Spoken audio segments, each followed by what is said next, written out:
నూజివీడు మండలం గొల్లపల్లి గ్రామంలో ప్రభుత్వాలు, అధికారులు, పంచాయతీ పాలకవర్గం మారినప్పుడల్లా రైతులకు, ప్రజలకు ఇబ్బందులు తప్పడం లేదని టీడీపీ సీనియర్ నాయకులు, మాజీ గ్రామ సర్పంచ్ పొట్లూరి సత్యనారాయణ ఆరోపించారు.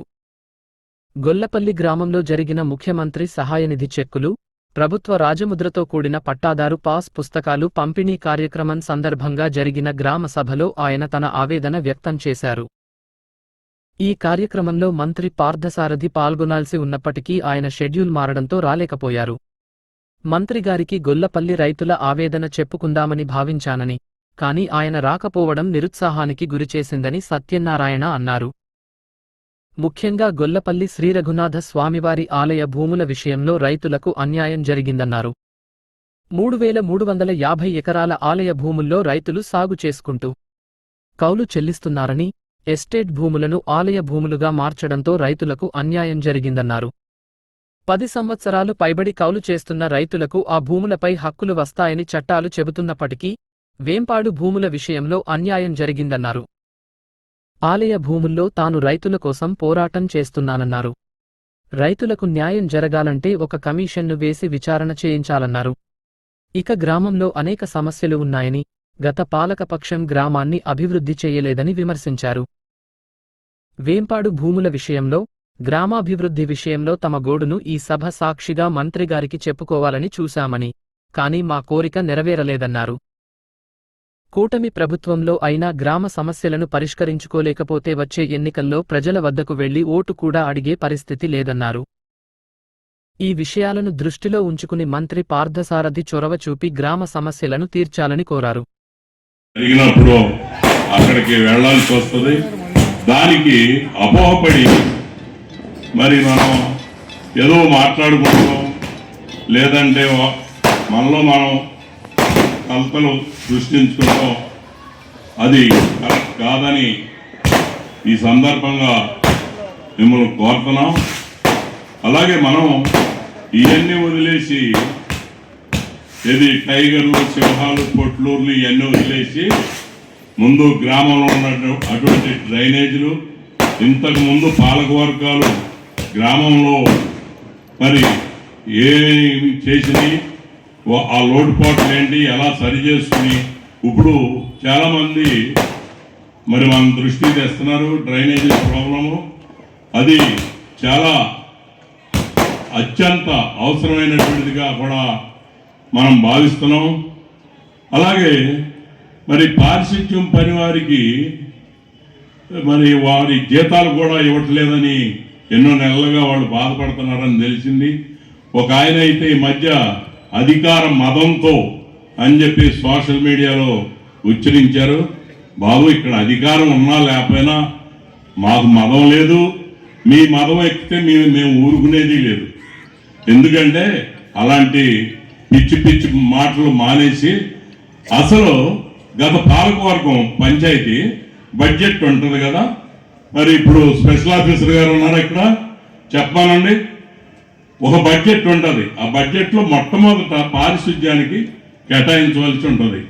మరి వారి జీతభత్యాలు చెల్లించని మరి ఆ పాలకవర్గం మరి ఏ బిల్లులు వారి అవసరమైన వారి లాభాన్ని చేకూర్చే బిల్లులు మార్చుకున్నారో మరి చెక్ చేసుకోవాల్సింది పోయి ఆడికి మొదలు ఎక్కింది. ఇదంతా పొలిటికల్ డ్రామాలు ఎవరు వినేది లేదు. కాబట్టి మీరు కూడా ఇంకా ఈ సమస్య కాకుండా ఇంకా అనేక సమస్యలు కొంతమంది హయాంలో మీరు చూసినట్టయితే, ఇప్పుడు మనం ఇక్కడే కూర్చున్నాం, ఏది మనం రోడ్డు మీద కూర్చున్నాం. మేము సుజనా సోదరి గారి దగ్గర నుంచి 25 లక్షలు తెచ్చాం, లేదా అన్ని అంత డబ్బు తెచ్చామన్నారు.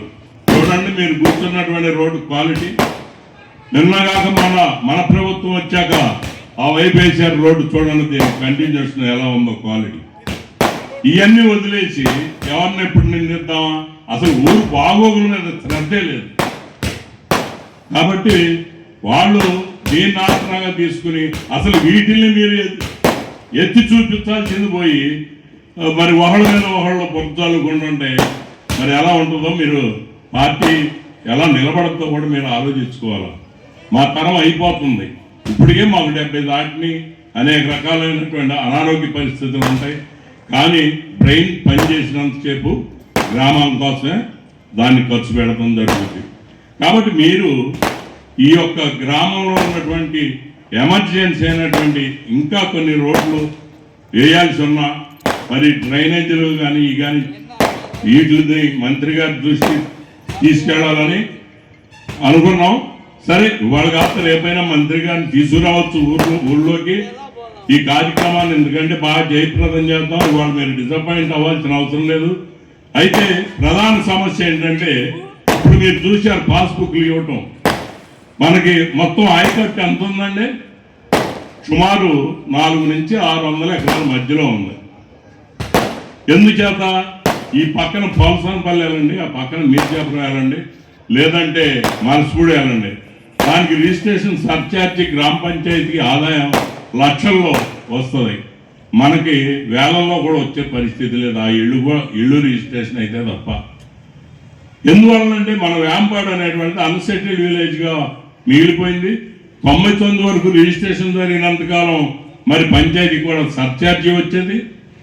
మరి ఆ సర్ఛార్జీ మరి గ్రామ పంచాయతీ సాధారణ నిధులకి జమై మరి డెవలప్మెంట్కి ఖర్చు పెట్టుకోవడం జరుగుతూ ఉండేది. ఇవాళ అది పోయింది. 3,350 ఎకరాల 58 సెంట్లు. దాంట్లో అనేక సమస్యలు, మరి అది పరిష్కారం కూడా సక్రమంగా కావాలా. మీకు పదే వీడియోస్లో మాట్లాడుతూ మరి గ్రీన్ ఆర్మీ వేంపాడని యూట్యూబ్లో పెట్టడం జరిగింది. అవన్నీ వాళ్ళ మంత్రి గారి దృష్టిలో పెడదాం అనుకున్నాం డయాస్ మీద. కారణం ఏంటంటే మీరు చూడండి, ఒక పాస్బుక్ ఒక గ్రామాన్ని సెటిల్ చేసిన ఇప్పుడు ఒక పాస్బుక్ మంజూరైన ప్రొసీడింగ్స్ ఉంటాయి తహసీల్దార్ గారి, ఏమండి ఉంటాయి. ఆ ప్రొసీడింగ్స్లో మన వేంపాడు గ్రామం ఏముందో చూడండి.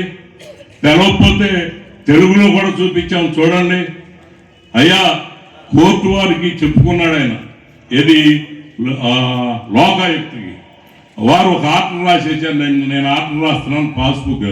మనం ముందు 3 వ్యవస్థలు ఉంటాయి.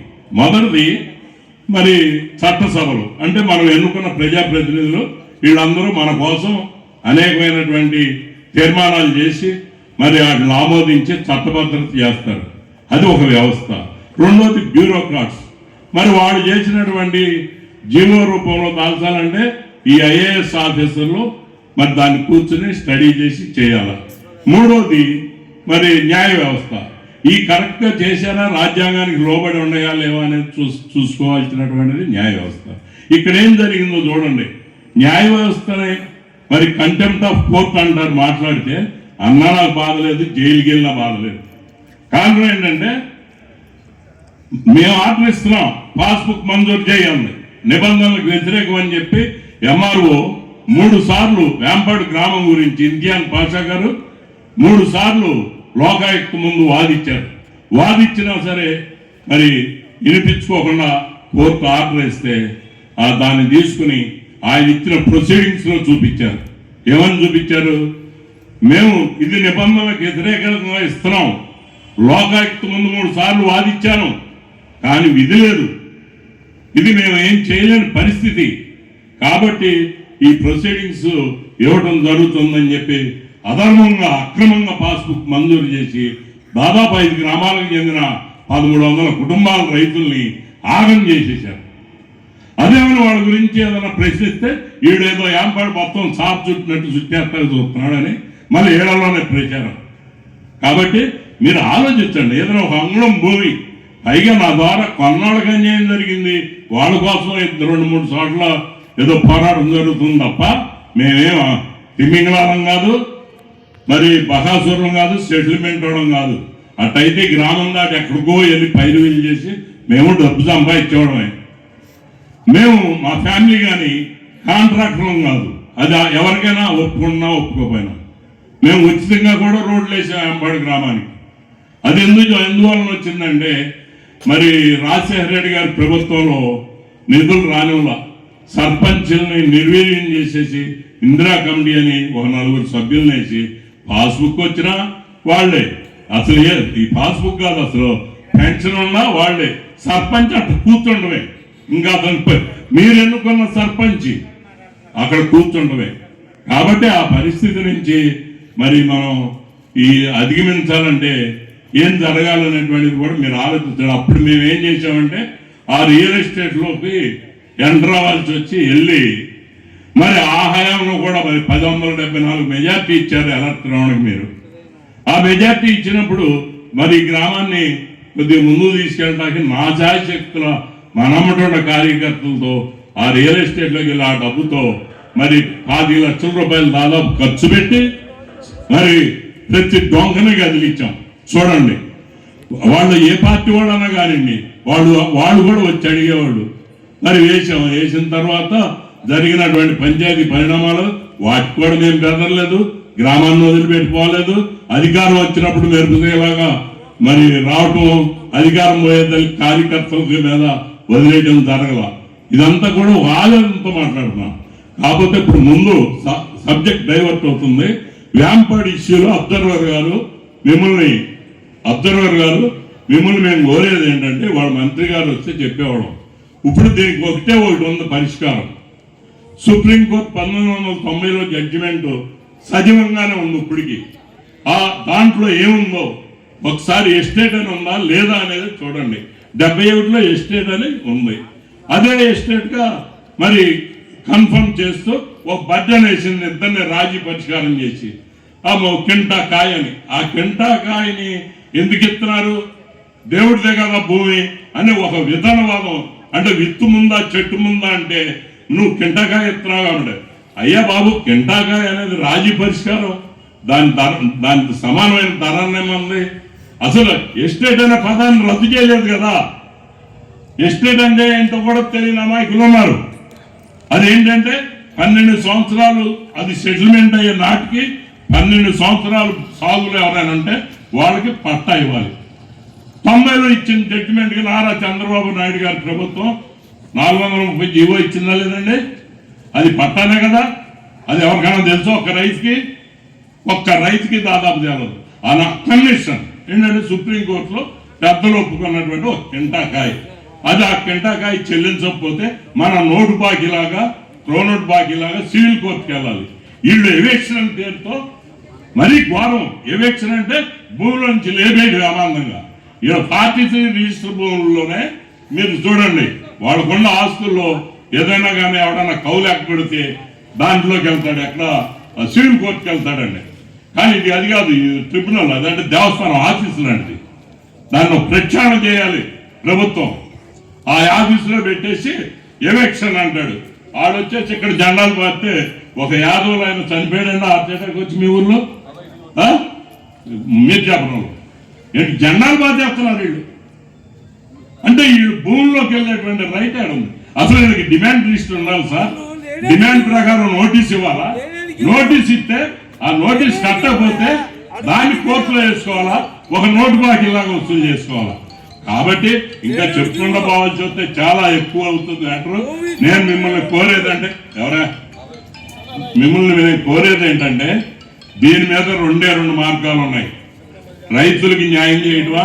ఎందుకంటే మనం రాజశేఖర రెడ్డి గవర్నమెంట్ ఉన్నప్పుడు అంతకుముందు మన చంద్రబాబు గారు ఇచ్చినటువంటి 430 జీవో ఇంప్లిమెంట్ చేయాలని మరి 12 కిలోమీటర్ల పాదయాత్ర చేశాం. అప్పుడు కాబా శ్రీనివాసరావు గారు నడిచారు. ఆ అఖిల పక్షం అన్ని పక్షాలు మొత్తం కృష్ణారావు ఈ పార్టీ ఆ పార్టీ ఒక్క కాంగ్రెస్ తప్ప అన్ని నడిచినాయి. తర్వాత మరి వాళ్ళు కోర్టుకు వెళ్ళి ఎప్పుడైతే ఈ జీవోని సస్పెండ్ చేయించారో ఆ తర్వాత ఈళ్ళు బయలుదేరి మన గవర్నమెంట్ లోనే 79 102 జీవోలు ఇచ్చారు. ఇది రైతులకు వ్యతిరేకంగా మన ప్రభుత్వంలో 2014లో. ఎందుకు ఇవ్వాల్సి వచ్చింది? అది ఈ సస్పెండ్ అవ్వమట్టి ఐఏఎస్ ఆఫీసర్లు ఇచ్చేటప్పుడు అప్పుడు మంత్రి గారు ఉమా గారికి చెప్పిన మరి ద్వారపాలకులు మరి సీఎం గారి దగ్గరికి వెళ్ళనివ్వాలి కదా మమ్మల్ని. మేము వెళ్ళే పరిస్థితి లేదు. ఇప్పుడు అబ్జర్వర్గా మీరు వచ్చారు కాబట్టి మీ ద్వారా నేను కోరుకుంటున్నాను. రేపు మంత్రి గారికి కూడా చెప్పాలా. రెండోది ఏంటంటే, దీని మీద మీరు ఇమీడియట్గా ఏం చేయాలంటే ఒక కమిషన్ వేయాలి. ఎన్టీఆర్ గారు ఈ గ్రామంపై చల్లకొండ కమిషన్ వేశారండి అంతకుముందు 88లో 86లో 87 ఆ ప్రాంతంలో.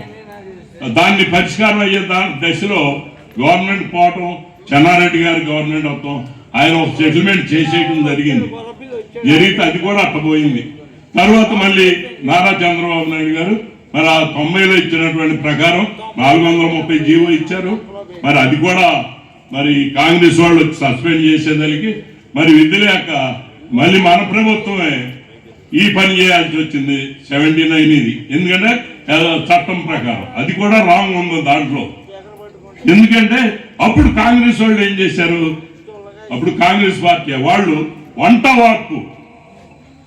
వార్పు రోడ్లు కట్టంగా ఏది రైతుల కోసం లాగా, మేము దొంగలం వాళ్ళు త్వరలో, వాళ్ళు వంట వార్పులు చేసి పెద్ద రైతుల కోసం అన్నట్టు పోరాడారు. తీరా చూస్తే వాళ్ళ వైసీపీ గవర్నమెంట్ వచ్చాక ఈ వంట వార్పులు వెళ్ళిపోయింది, ఏదో పక్క వెళ్ళిపోయింది.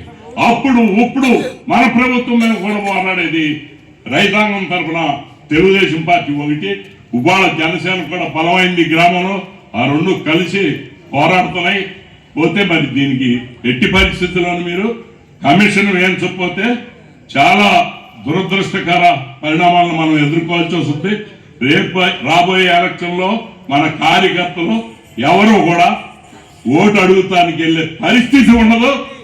మేము వాళ్ళకి మళ్ళీ అబద్ధాలు ఆడి బొకాయించం, ఇక మౌనంగా కూర్చోవాల్సి వస్తుందని చెప్పి సందర్భంగా మిమ్మల్ని కోరుకున్నాను. ఇంకా ఎన్నో ఉన్నాయి, అవన్నీ కూడా విషయాలు మా వాళ్ళ.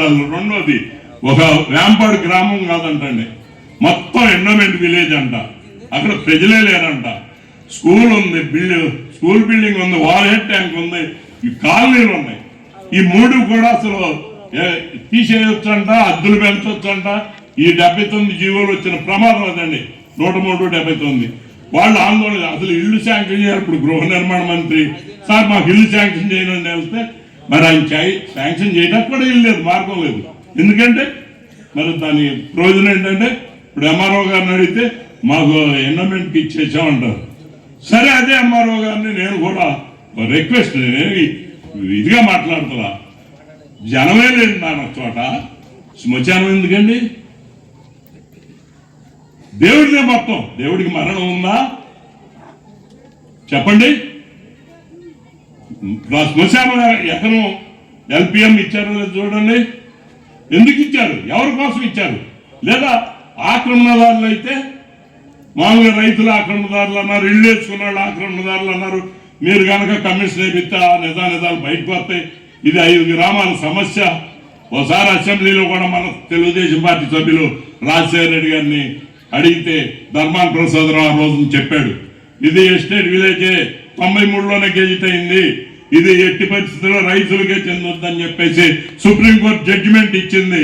తీసుకోండి రికార్డు, లేదా మా దగ్గర ఉంది చూపిస్తాం.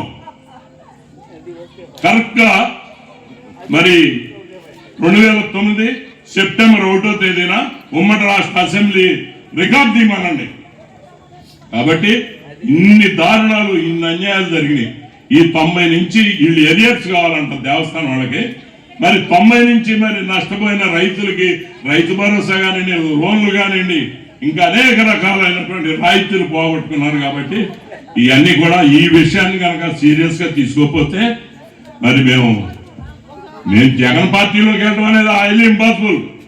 ఎందుకంటే అది ఒక, నేను ఈ స్టేజ్ మీద నుంచి చెప్తున్నా, ఈ గ్రామంలో కూడా అక్రమ కేసులు బనాయించి ఇబ్బందులు పెట్టి నేరం చేసిన వాడిమే అనుకూలంగా మరి అన్యాయంగా దెబ్బలు తిన్నవాడి మీద కేసులు పడిన సంఘటనలు ఉన్నాయి.